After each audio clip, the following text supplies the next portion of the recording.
काल राहुल गांधी हे भिवंडी या ठिकाणी आलेले होते आणि त्यांनी कोर्टात हजर देखील ते राहिलेले होते। परंतु त्यानंतर आपण पाहिलं तर ठाण्यामध्ये काही आंदोलनकर्त्यांनी भाजपच्या कार्यकर्त्यांनी आंदोलन केलं। या सर्वांवरती बोलण्यासाठी आपल्यासोबत ठाणे प्रवक्ते राहुल पिंगळे आहेत।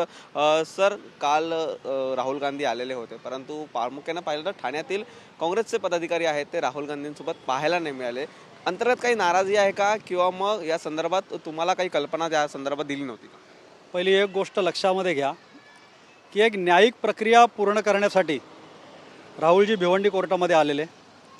राहुलजी या देशाचे विरोधी पक्ष नेते आहेत आणि जर स्वागताला या ठिकाणी जर काँग्रेस परिवार या ठिकाणी रस्त्यावरती उतरला असता एअरपोर्टपासून, तर मला वाटत नाही की एका दिवसामध्ये ते भिवंडीपर्यंत पोहोचू शकले नसते। इतकं जंगी स्वागत त्या ठिकाणी त्यांचं झालं असतं। तर ते न्यायिक प्रक्रिया करायला आल्यामुळे काही जे प्रमुख पदाधिकारी आहेत ते फक्त भिवंडी कोर्टामध्ये त्यांच्याबरोबर त्या ठिकाणी होते आणि ती प्रक्रिया पूर्ण केल्यानंतर राहुलजी पुन्हा एकदा परत दिल्लीला रवाना झाले।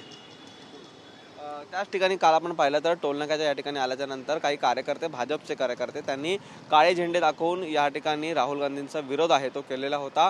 आणि त्याच्याच आधील्या दिवशी म्हणजे दिल्ली या ठिकाणी तुमचं आंदोलन झालं, ज्या ठिकाणी अर्धनग्न आंदोलन झालं, त्यानंतर अनेक प्रतिक्रिया आहेत त्या राज्यभरातून उमटा लागल्या, ठाण्यातून देखील। बघा, हे अतिशय हास्यास्पद आहे। तुम्ही बघितलं असेल की राहुलजींच्या ताफ्यामध्ये जितक्या गाड्या होत्या तेवढे सुद्धा पदाधिकारी त्या ठिकाणी आंदोलन करायला नव्हते। देशामध्ये यांची सत्ता, राज्यामध्ये यांची सत्ता, 132 पर्यंत आमदार त्यांचे आहेत। इथे अनेक नगरसेवक या ठिकाणी निवडून आलेले आहेत आणि अवघे 5 लोक त्या ठिकाणी राहुलजींचं आंदोलन करतात। मला वाटतं आपण माध्यमांनी या बातम्या दाखवल्या, त्यानंतर ठाणे शहरामध्ये अनेक अशा पद्धतीची आंदोलनं झाली, राहुलजींच्या निषेधाची आंदोलनं झाली। परंतु माध्यमांना मला इतकंच सांगायचं आहे की जी लोक हे आंदोलन करतायत आणि ज्यांच्या क्लिप्स तुम्ही त्या ठिकाणी पाठवताय त्याच्या लिंक कुठेतरी तुम्ही त्या लोकांना पाठवा की जेणेकरून त्यांना तिथे बघता येईल की त्याच्या खाली लोकांनी काय कमेंट्स केलेले आहेत। आणि कमेंट केलेले कुठल्याही प्रकारचे पेड ट्रोलर किंवा काँग्रेसचे कार्यकर्ते नाही, सर्वसामान्य जनतेने त्यांना त्या प्रतिक्रिया दिलेल्या आहेत, त्या त्यांना जरा वाचायला सांगा।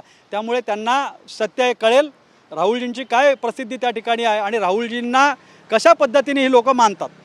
युवा भाजपचे युवा जे या ठिकाणी पदाधिकारी आहेत, समर्थ नाईक यांनी प्रामुख्याने हे आंदोलन केलेलं होतं। काळे झेंडे देखील टोलनाक्यावर दाखवले। बघा, मी काय म्हणतो, जर भाजपाच्या माध्यमातून जर ते आंदोलन त्या ठिकाणी झालेलं होतं तर मग का कुठला एखादा नगरसेवक त्या ठिकाणी नव्हता, का कुठला आमदार त्या ठिकाणी नव्हता, कोण त्याच्यामध्ये का सहभागी नव्हतं?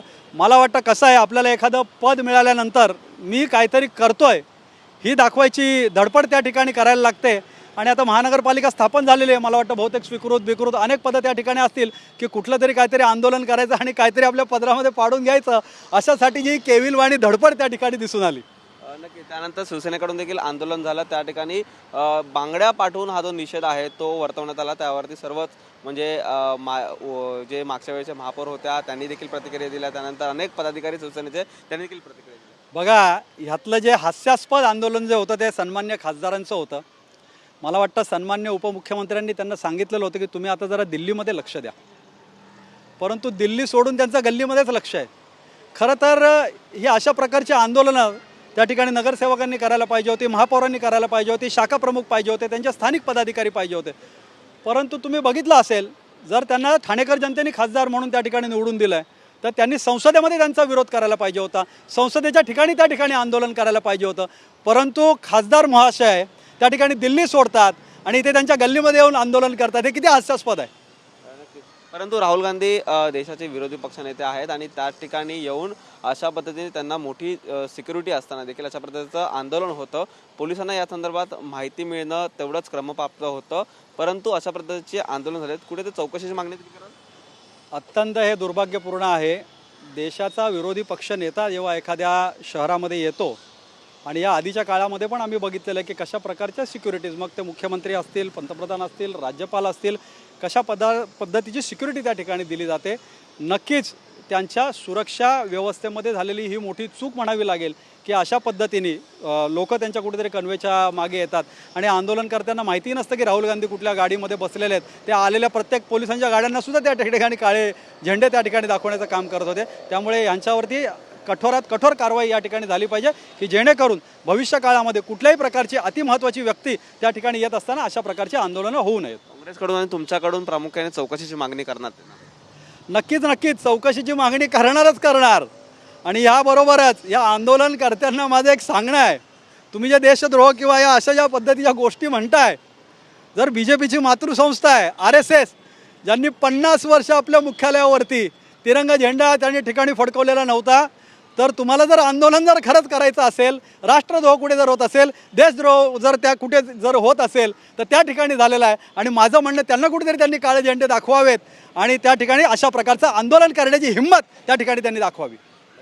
तर हे होते राहुल पिंगळे, काँग्रेसचे ठाणे प्रवक्ते. या ठिकाणी त्यांनी RSSवरती देखील वक्तव्य केलेलं आहे. परंतु राहुल गांधींना ज्यांनी काळे झेंडे दाखवले आणि हा राहुल गांधींच्या सिक्युरिटीमध्ये खूप मोठा ह्यामध्ये आहे, तो पोलिसांकडून झालेली चूक आहे. या संदर्भात ती चौकशीची मागणी देखील या ठिकाणी करण्यात येणार असल्याचं त्यांनी सांगितलेलं आहे. व्हिडिओ न्यूज अथर्व सह निखिल चव्हाण, TV9 मराठी, ठाणे.